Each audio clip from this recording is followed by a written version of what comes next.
questões cronológicas, tá? Cronologia é o estudo aí do tempo, né? A passagem do tempo daquilo que aconteceu. Então, para estudar história, é necessário a gente estabelecer uma cronologia.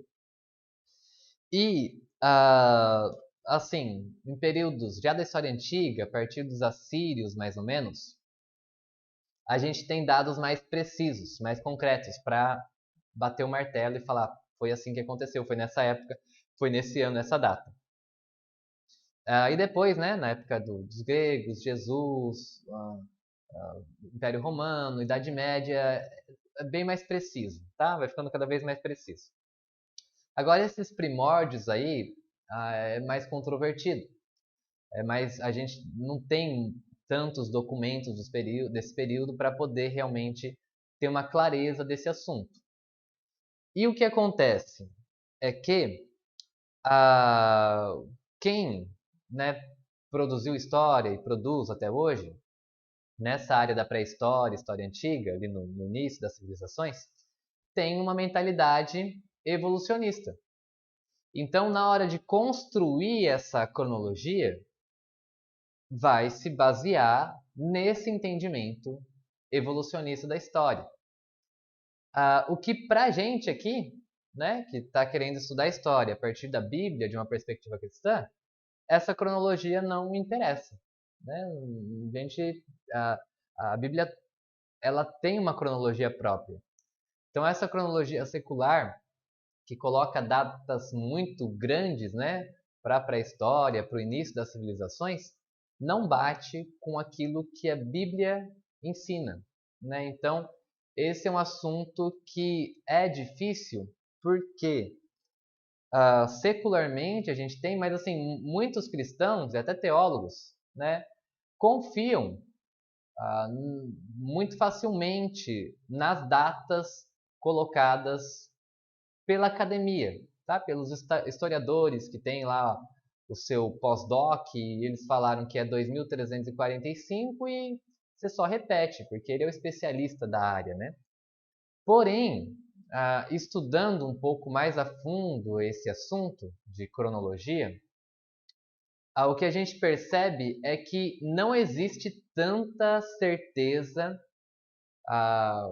na verdade, não existe nem um pouco de certeza, como é colocado, né? Em 2225, Sargão tomou tal região.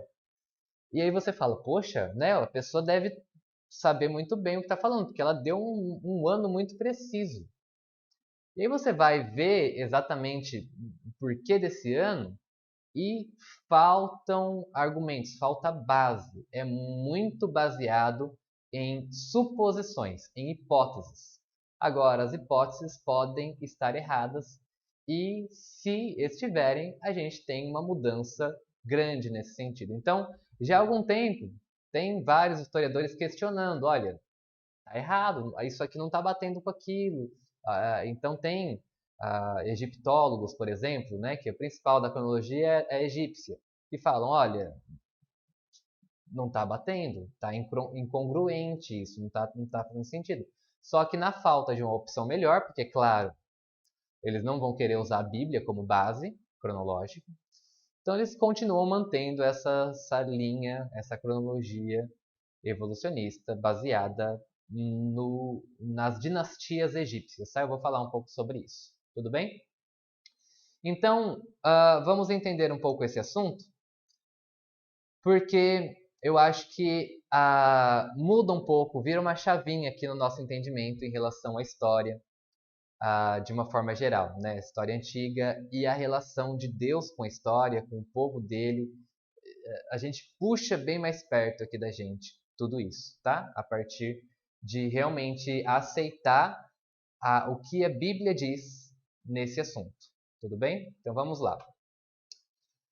Salmo 90:12, Moisés que escreveu esse salmo, ele diz o seguinte: ensina-nos a contar os nossos dias para que o nosso coração alcance sabedoria.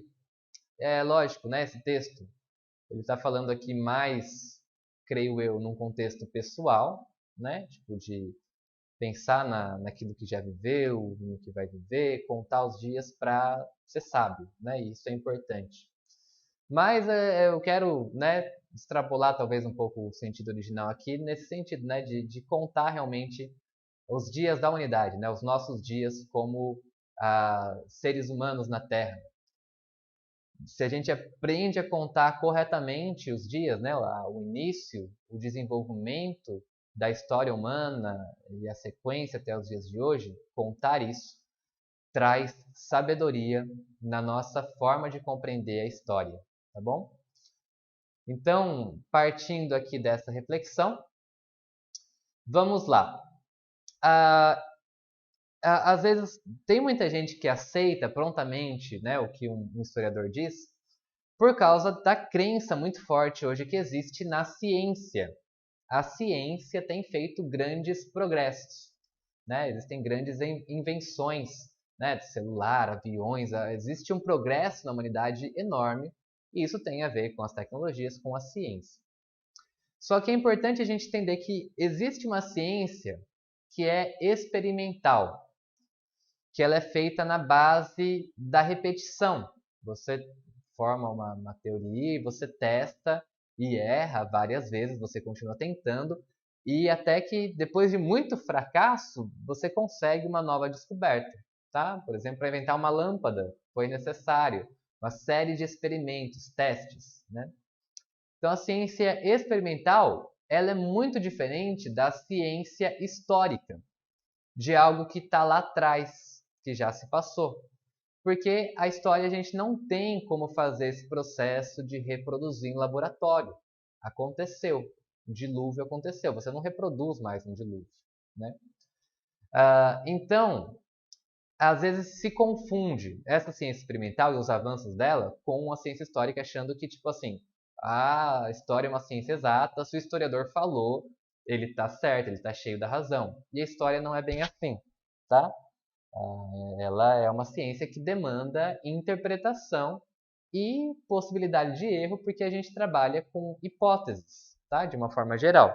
Então, tirando a Bíblia, que é a verdade, a gente segue ela, o restante a gente trabalha em cima de suposições, hipóteses, né? Então, não tem como bater o martelo e comprovar que, né, aconteceu exatamente nessa data, como é feito nos livros didáticos, né, nos programas de TV, né, de forma tão precisa. A história, ela acaba sendo formulada a partir, eu já expliquei isso um pouco nas primeiras aulas, mas a partir da cosmovisão do autor, do historiador. Se ele pensa de determinada forma, ele vai escrever de acordo com aquilo que ele já acredita. Então, ele segue a conclusão que ele já tem, e não o inverso. Tudo bem? Ele não se depara com um fato e fala, nossa, eu vou rever tudo agora. Na realidade, ele vai tentar trabalhar aquele fato para que aquele fato esteja alinhado com a forma de interpretar que o historiador já tem. Tudo bem? Por isso que a gente fala, aqui eu trabalho uma perspectiva cristã da história. A gente vai entender e interpretar os fatos a partir daquilo que nós cremos, que é a Bíblia, é a palavra de Deus, tá? Então, existem vários métodos que são utilizados para os historiadores fazerem esse processo de datação, tá? Da antiguidade. Um deles, e talvez o mais conhecido, é a datação radiométrica, que basicamente é o seguinte: você tem alguns elementos químicos que eles vão se decompondo com o passar do tempo, eles vão diminuindo de quantidade, né? Tem um período de tempo que ele vai reduzindo. Então tem esses átomos que têm essa propriedade. Então, como que isso é utilizado, né? Eles pegam e calculam quanto tempo que leva para aquela quantidade de átomo reduzir pela metade. Então, a partir disso, eles calculam quanto tempo que se passou. Só que a maior parte desse tipo de datação radiométrica né, tipo, é possível fazer com rocha, com elementos da natureza, mas não com elementos vivos, tá? Não é possível usar a maior parte desses métodos radiométricos para seres vivos. O que funciona melhor para seres vivos é a datação por carbono 14, que vocês já devem ter ouvido falar, tá? O carbono 14, ele tem uma meia-vida de cerca de 5.700 anos, algo em torno disso. Então, quer dizer, a cada 5.700 anos ele reduz pela metade. Então, qual que é a lógica, tá? Prestem atenção para vocês entenderem essa questão de como é feito esse processo de datação. Existe o carbono normal na atmosfera, né, que ele tem, o número dele é 12, e existe o carbono 14, que é um elemento radioativo. É desses tipos que, com o passar do tempo, ele vai se desintegrando. E os seres vivos acabam absorvendo esse carbono, né, no processo de fotossíntese. As plantas absorvem o carbono do ar junto com o gás carbônico, tá bom? A gente está entrando mais em biologia, química, mas é importante esse assunto. Então as plantas absorvem. E aí ele absorve, né, junto com o gás carbônico, absorve também o carbono 14. Quando esse ser vivo morre, ele vai parar de absorver. E aí o carbono 14 vai se desintegrando com o passar do tempo. E aí, teoricamente, né, segundo quem defende isso, daria para você provar a idade daquele ser vivo, né? Ou, por exemplo, uma múmia, ou, por exemplo, algumas sementes que foram colocadas ali numa tumba, tudo bem? Você poderia calcular quando viveu aquele ser baseado na quantidade de carbono 14. Você encontra uma pequena quantidade, faz o cálculo a partir da meia-vida, quanto tempo ele vai se desintegrando, você chega em quando que aquele ser estava vivo, tá? Essa é a lógica por trás do carbono 14. Tudo bem, pessoal? Não sei se ficou claro. Qualquer coisa vocês perguntam depois, mas eu vou prosseguir. Só que tem alguns problemas, tem algumas falhas aqui nesse processo. A primeira é a seguinte: para você fazer esse cálculo, você tem que pressupor que a quantidade de carbono 14 que existia na atmosfera naquela época, quando esse ser vivo morreu, é a mesma quantidade que existe hoje. Tudo bem? Então você pressupõe isso. Mas quem prova isso? Que o carbono 14 que existe hoje é o mesmo que existia naquela época. Na verdade, se a gente considerar um dilúvio, né, essa grande quantidade de erupção vulcânica, a gente vai ter o que antes tinha muito menos carbono na atmosfera do que hoje. O carbono ele foi aumentando a sua quantidade, tá? No decorrer desse processo. Então, basicamente isso. A gente tem que questionar essas suposições. Supõe-se que seja a mesma quantidade. Quem garante que é? Outra coisa, supõe-se que dentro do ser vivo vai ter a mesma quantidade de carbono 14 que tem no ambiente, o que não é verdade. Existem provas disso também. O ser vivo pode absorver uma quantidade de carbono diferente da que está no ambiente. E também você tem que supor que esse ser vivo, né, não houve nenhum outro tipo de reação química ali nesse ser durante todo esse período. Então você tem que ter alguns pressupostos para esse cálculo funcionar, tá? E aí, a gente tem algumas questões, tá? Mas e se o que eu já coloquei, e se o carbono 14 ele fosse bem menor antes e ele está aumentando no decorrer do tempo? As datas que seriam encontradas nessa pesquisa seriam muito maiores do que realmente aquele ser vivo viveu. Porque naquela época tinha bem menos carbono, então você tinha menos carbono 14 dentro do indivíduo, e consequentemente, né, essa quantidade menor se desintegrou, e a gente tem a impressão de que ele viveu mais tempo, porque a gente tem mais carbono 14 hoje na atmosfera, nos seres vivos de hoje. Então, é um desafio, né? E se o carbono 14, como mostra esse gráfico, né? Ele mostra aqui o dilúvio, uma grande diminuição do carbono 14 e depois voltou a aumentar. Se isso aconteceu, ia quebrar totalmente os cálculos de carbono 14. E assim, não é só dos criacionistas. Entre os acadêmicos, né, quem usa esses testes, existem muitos problemas, porque às vezes eles estão esperando que dê ali, né, em torno de, sei lá, 10 mil anos. E aí o teste dá 40 mil. Tipo, não bate naquilo que eles estavam esperando para aquele objeto. Né? Então fica fora do que seria a realidade daquela época. Né? Então existem problemas assim, às vezes faz um teste de carbono em algum elemento e de outro no mesmo lugar e as datas que dão o resultado dá diferente. Então existem muitos debates, disputas. Tem pessoas que fazem publicações, né, com teste de carbono 14 e tudo, e os outros simplesmente não dão crédito nenhum, porque o carbono 14 não tem crédito, né? Ele só tem crédito quando ele realmente já confirma a teoria existente. Se alguém faz um teste e nesse teste dá o que era esperado na teoria evolucionista, então, legal, publica, né? Todo mundo vai comentar, vai ser aceito. Agora, se o teste der errado, você engaveta. Tudo bem? Então, são comuns. Todo mundo sabe dos problemas do carbono 14 e continua sendo usado como uma grande evidência, prova, né? Sem problemas, quando concorda com a teoria. Quando não concorda, é descartado. Tudo bem?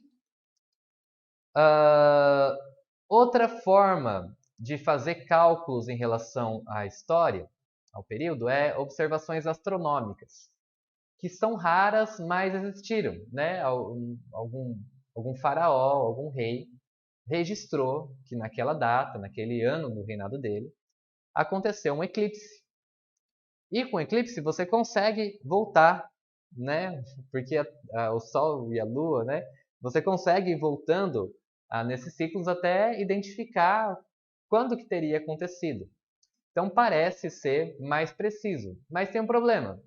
É muito raro, tá? É questão de um caso ou outro. São poucos casos que existe uma menção de um eclipse, tá? Em tal ano do reinado de fulano aconteceu um eclipse, tá? Então tem esse primeiro problema. Segundo problema, né?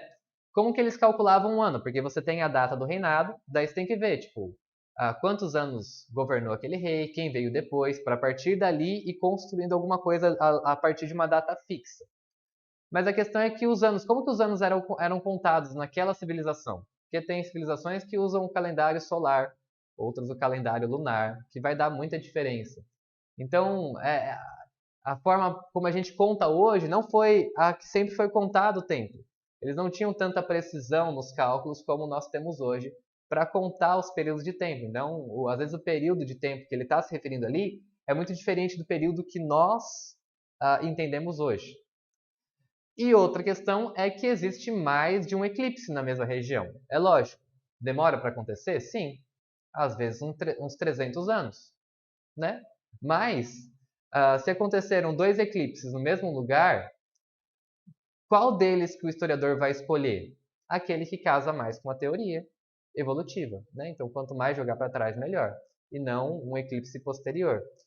Então, você não consegue cravar foi nesse eclipse exatamente, porque naquela mesma região demora, né, algumas centenas de anos às vezes, mas acontece outros eclipses. Tudo bem?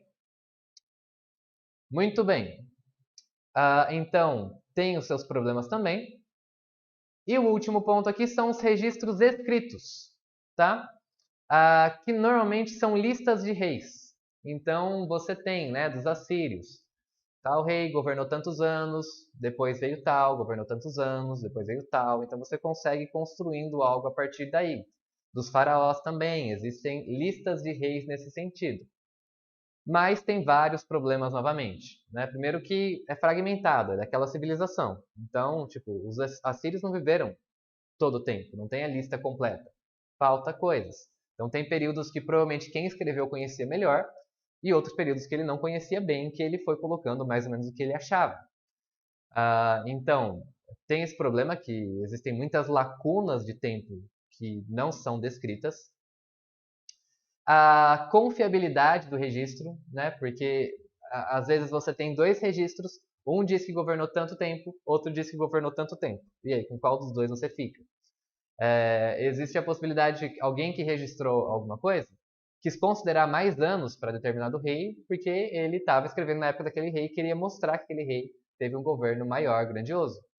Então, é difícil saber até que ponto que esses registros são confiáveis, né? Tem alguns registros, né? Por exemplo, aí tem o registro da lista de reis da Suméria, que é bastante interessante, fala até do dilúvio nessa lista de reis, né? Os reis que viveram antes do dilúvio e depois do dilúvio, bastante interessante.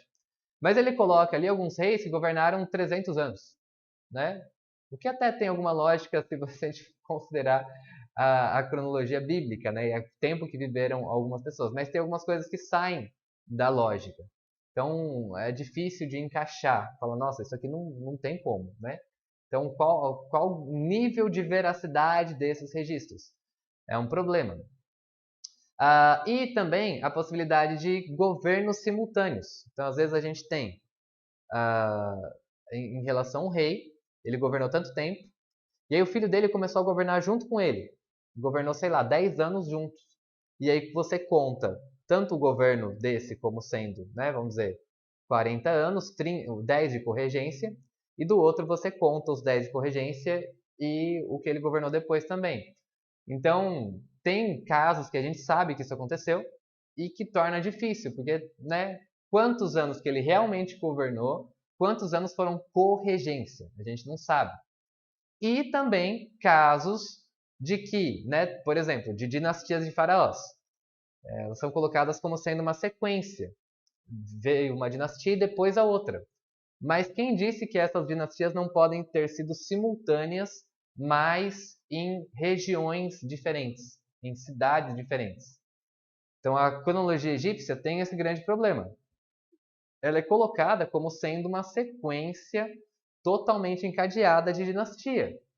Mas hoje a gente sabe que teve dinastias simultâneas que governaram na mesma época em lugares diferentes, faraós, que estão na lista de faraós. Então, são problemas que dificultam o uso desses registros escritos, percebem, pessoal?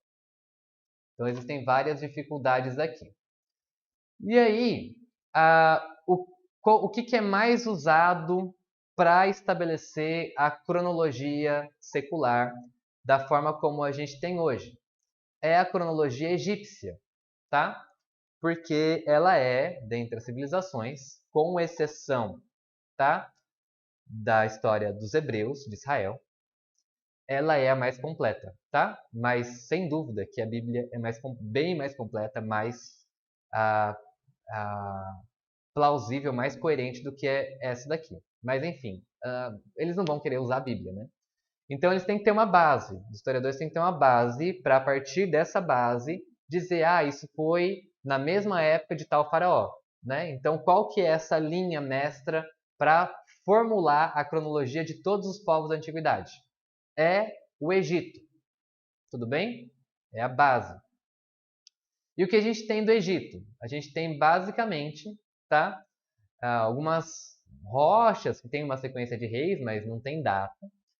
E a gente tem esse personagem chamado Maneto, tá? Que era um egípcio que viveu cerca de 250 a.C., que não é já uma boa data, porque ele está muito distante dos primeiros faraós. Então, exatamente como ele conseguiu as informações para dizer o quanto governou cada faraó é controverso. Não é. Será que as fontes que ele consultou, ele está distante, né? Isso provavelmente foi passando de forma oral, ou ele consultou algum tipo de pedra que ele viu isso. Mas até que ponto isso é confiável? Até que ponto que dá para realmente confiar no que Maneto diz? Só que a gente tem outro problema. O registro de Maneto não existe mais. Ele não foi preservado tal como Maneto escreveu. O que a gente tem são cópias de partes dos escritos dele, feitos por alguns pesquisadores, inclusive alguns cristãos, né? Africanos, Flávio Joséfo cita ele e fala de uma sequência de reis. Então a gente tem, assim, selos, tá? Alguns relatos fragmentados. E aí quando a gente pega esses relatos, dá nó na cabeça, porque algumas datas não batem. Um coloca que um rei governou tanto tempo, outro coloca outra data. Alguns excluem rei, ou faraós e até dinastias inteiras. Outros colocam todas. Então, qual você vai seguir? Qual que é a certa? Porque tem vários relatos diferentes em relação a essas dinastias. Quais dessas dinastias foram corregências, tá? Aconteceram durante a mesma época da história egípcia? Não se sabe. E, tá? Os historiadores hoje sabem que tem furos, porque conforme as pesquisas vão avançando, você vê que algumas coisas elas não encaixam. Então todo mundo sabe que tem que fazer uma revisão da cronologia egípcia, mas ninguém quer mexer nisso porque vai mudar tudo, tá? E ao mesmo tempo não existe uma base fora a egípcia para você repensar essa situação, mas que não está batendo, tá?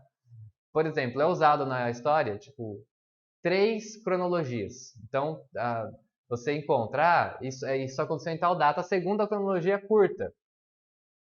Mas de acordo com a cronologia média, foi em tal data, tá? Mas foi qual? Aqui ou aqui?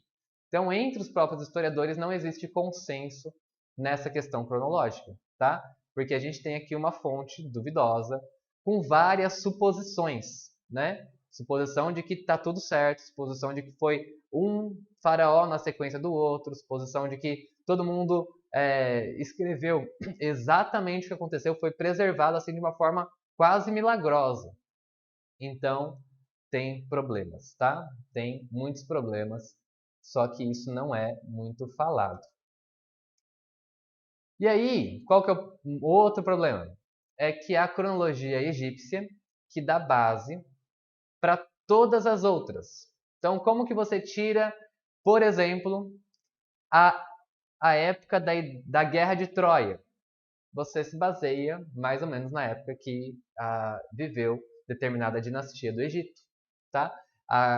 Porque você não tem documentos assim na Grécia para estabelecer a data. Então você usa como linha mestra a egípcia. Então, quando viveram os minoicos, os micênicos? Quando que aconteceu o governo de Hammurabi na Babilônia? Então sempre vai tentar relacionar com qual dinastia governava o Egito durante aquela época para estabelecer assim a cronologia, a data que tal governante da Mesopotâmia, né, ou de outras regiões do mundo governou, tá? Os hititas, quando eles viveram, você vai pegar os faraós também, tá? Agora, se tiver errado dos egípcios, muda tudo, porque vai mudar consequentemente todas as outras civilizações. E aqui tem novas suposições, né? Porque a própria história de Israel, apesar da Bíblia fornecer uma cronologia, o que eles fazem? Eles pegam e vão trazer a história de Israel a partir do que eles construíram da cronologia egípcia. Então, como que isso é feito? Né? O caso aqui de Israel. Eles veem na Bíblia ali que teve Sisac. Tá? Sisac foi um faraó que existiu, invadiu Israel no reinado de Roboão, pouco tempo depois de Salomão. E aí você vê que tem um faraó que o nome dele é Sheshonq. Então eles concluíram que, tá? A hipótese, a suposição que já foi tomada como verdade provada, que Sisac é Sheshonq. Tudo bem? Pode ser? Pode não ser. Não, né? Não tem tanta certeza, mas já definiu. Sisac é Sheshonq. Então, a partir disso, sabendo que o Sheshonq invadiu Israel nessa época, então eles vão definindo quando que aconteceu o período dos juízes, quando que aconteceu o êxodo, não usando a Bíblia, mas usando o que eles concluíram a partir das hipóteses que ele tem. Né? Por exemplo, se esse Sheshonq existiu e invadiu Israel, só que ele era corregente de outras dinastias e ele está em outro período de tempo, eles não vão considerar porque definiram dessa forma e a partir da cronologia egípcia que eles vão definir a história de Israel. E aí, pessoal, surgem um monte de mentiras, tá? De verdade. A maior parte dos questionamentos que a gente tem em relação à Bíblia tem a ver com problema de cronologia. Porque eles vão dizer, por exemplo, olha, é mentira que o povo de Israel conquistou a Canaã. Por que mentira? Ah, porque nessa época não existiam grandes cidades ali. Tá, mas nessa época, segundo quem? Segundo a Bíblia ou segundo a cronologia que vocês construíram? Vocês entenderam? Então eles chegam e concluem: não, isso não pode ter acontecido. Por quê? Porque segundo a cronologia que eles já construíram, é impossível naquela época. Mas quem disse que a cronologia que eles construíram está certa? Percebe? Então tem uma série de problemas, tá? De mentiras que questionam a veracidade, a autenticidade da palavra de Deus, com base em uma construção errada da cronologia. Por exemplo, vamos dizer, né, que o Código de Hammurabi é muito parecido com o livro de Deuteronômio, né, as leis, né, as leis do Antigo Testamento. Então, eles vão dizer assim que, na verdade, os hebreus, eles copiaram de Hammurabi. Quando, se você pega a cronologia bíblica, o mais provável é o contrário, porque os mandamentos que Deus deu para o povo dele acontecem antes de Hammurabi escrever, existir, tudo bem? Então você inverte um monte de coisa aqui, né? Você não tem mais tanto os hebreus sendo influenciados, mas realmente influenciando culturas, se você muda a mentalidade nesse aspecto que é a cronologia, tudo bem? Então muitos ataques falsos são feitos à Bíblia por algumas pessoas crerem que essa cronologia que foi montada, ela é uma ciência exata, que é uma verdade inquestionável, que Maneto, né, quem seguiu ele ali, não errou, e a Bíblia está cheia de erros. Tudo bem? Agora, por que assim, né? Porque, vamos passar aqui só para vocês entenderem. Olha só o contraste que a gente tem em relação à Bíblia, tá? Diferente de Maneto, a gente tem acesso ao texto original da Bíblia, tá? Como a gente sabe isso? Porque existem cópias, né? E elas são iguais, muda uma palavrinha ou outra, mas que não tira em nada o contexto.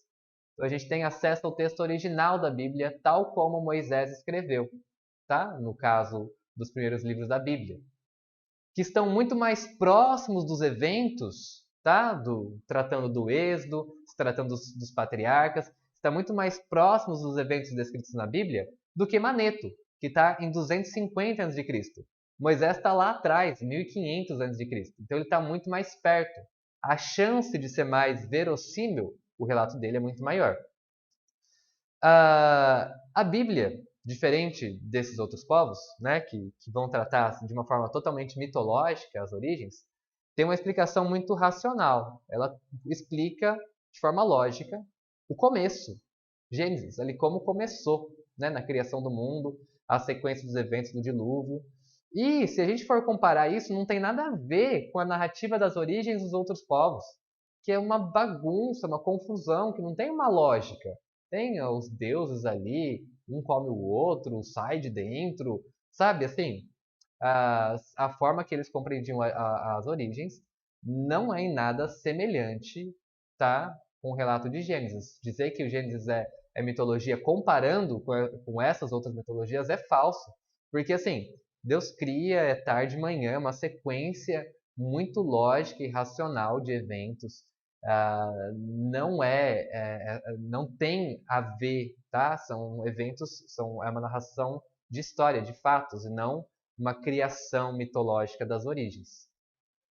E a Bíblia tem uma sequência histórica completa, muito mais completa do que os registros de Maneto, né, que começa ali no máximo na primeira dinastia, não vai mais para trás que isso, e tem muitos furos ali, tem períodos intermediários que a gente não sabe o que aconteceu na história egípcia. A Bíblia tem completa, começa na criação, você tem a genealogia a partir de Adão até Noé, quantos anos viveram, quando tiveram filho, você consegue construir.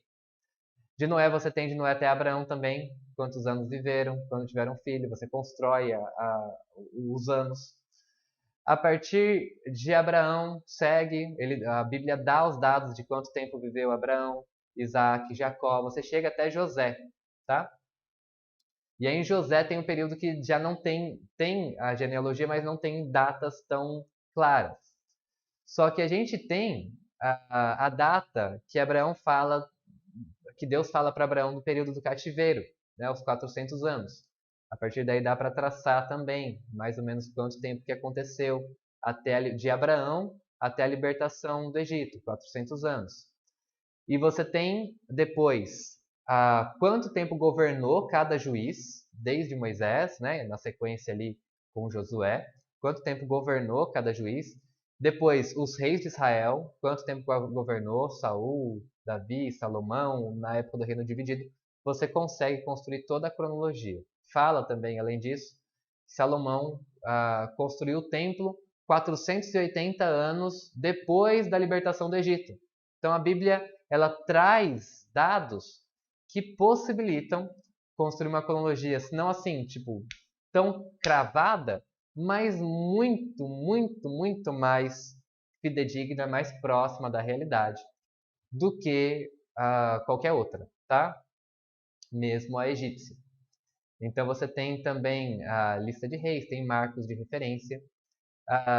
Ela é muito mais completa do que qualquer outra, tá? Então, por que não, né? Porque se a gente tem que escolher uma cronologia, por que não pegar e usar a Bíblia? A Bíblia, porque justamente os historiadores seculares querem negar a realidade dela, a verdade dela, né? Que ela, na verdade, é a melhor base para estabelecer cronologia. Então, distorcem a Bíblia para defender o Egito, né? O Maneto.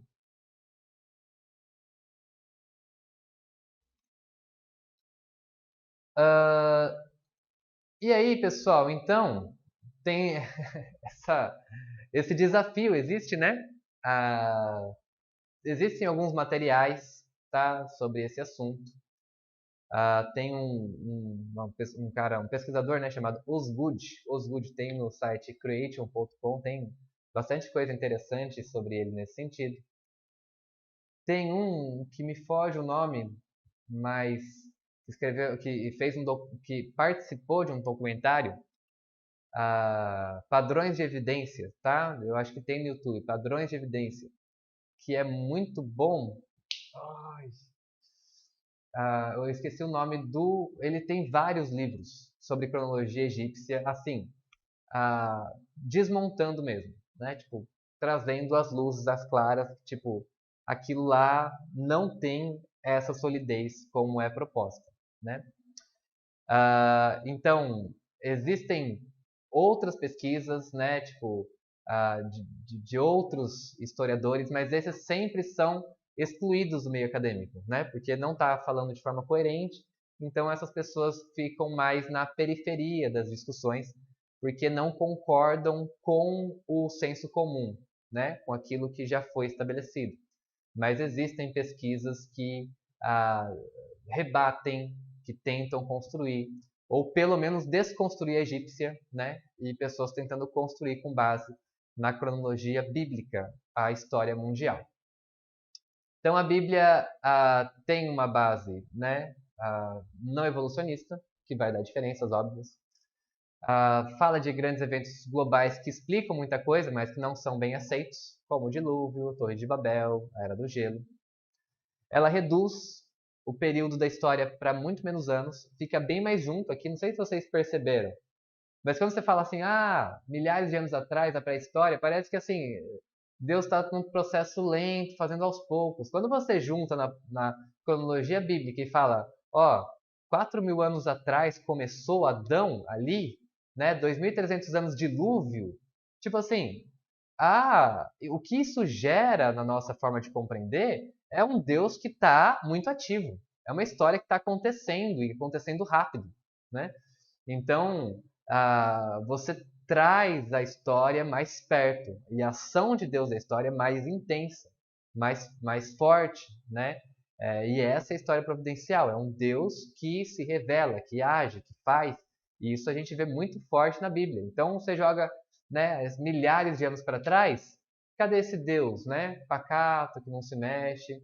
Na cronologia bíblica, não, você tem um Deus o tempo inteiro agindo, né? Não passou muito tempo de Noé, já tem Abraão, né? Tipo, é encadeado as coisas. Então, eu creio que essa cronologia bíblica, se a gente retoma isso, ela dá um senso muito mais profundo em relação ao que é, de fato, a história providencial, tá? Muito bem. E aí, uma questão final, né, para a gente pensar. E agora, né? Eu jogo uma pergunta que eu me faço, né? Que eu acho muito importante esse tema. E talvez vocês sejam pessoas que ajudem a trabalhar mais com isso, a estudar mais esse assunto e divulgar mais isso, né? Como que a gente pode trabalhar, né, no sentido de divulgar mais essa perspectiva bíblica a respeito da cronologia da história, né? Então, o que a gente pode fazer, né? Porque existem muitos assuntos até mais falados, tipo, Era do Gelo talvez nem tanto, mas sobre o dilúvio a gente encontra mais materiais, vídeos, tudo. Mas essa questão de cronologia realmente pouca gente sabe, pouca gente fala. Se você pega a Bíblia, tá? De estudo, de referência, assim, você vai olhar as datas, elas são dos historiadores seculares, não coerentes com a Bíblia. Então é algo que eu creio que precisa de mais movimento, né? De mais gente atuando nesse sentido, para realmente reforçar a cronologia bíblica.